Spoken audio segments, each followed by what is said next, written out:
দেখেন কত কষ্ট করে শুটিং করতেছি। তুমি কি শুটিং করতেছো? তুমি ক্যামেরাম্যান নাকি সিনেমাটোগ্রাফার? হ্যাঁ, মাঝে মাঝে ডিরেক্টর হই, মাঝে মাঝে ক্যামেরা চালাই, ও মাঝে মাঝে অ্যাক্টিং করি। আজকে কি আর শুটিং?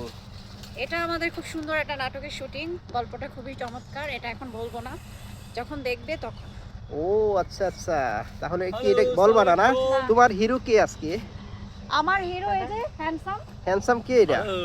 কত সুন্দর হিরো আজকে আমার সাথে রজনীকান্ত, আমাদের বাংলাদেশের।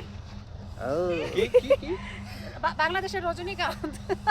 তাই না, আমাকে অনেকে বাংলাদেশের না দেন অনেকে আমাকে বলে যে আসলে অজিত, যে তামিল একজন হিরো আছে অজিত, তার সাথে অজিত।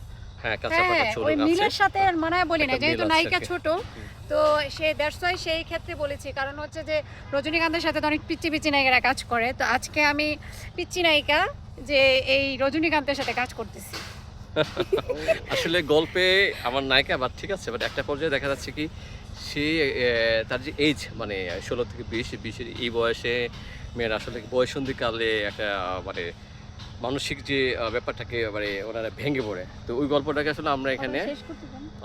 এই গল্পটাকে আমরা আসলে অনেক establish ওয়েট করলাম আছে। এখানে। চলো ওয়েট অনেক একটা চমক আছে, weight। কিভাবে নেন মামুন ভাই?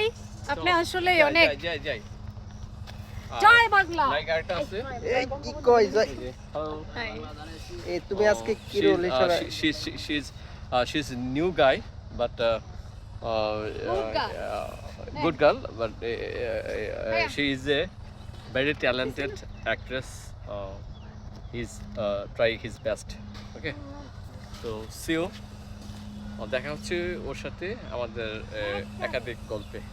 সবাই আমাদের সাথে থাকবেন, আমাদের চ্যানেলটি সাবস্ক্রাইব করবেন, লাইক করবেন, কমেন্টস করবেন এবং শেয়ার করবেন। Tata, bye bye. টাটা।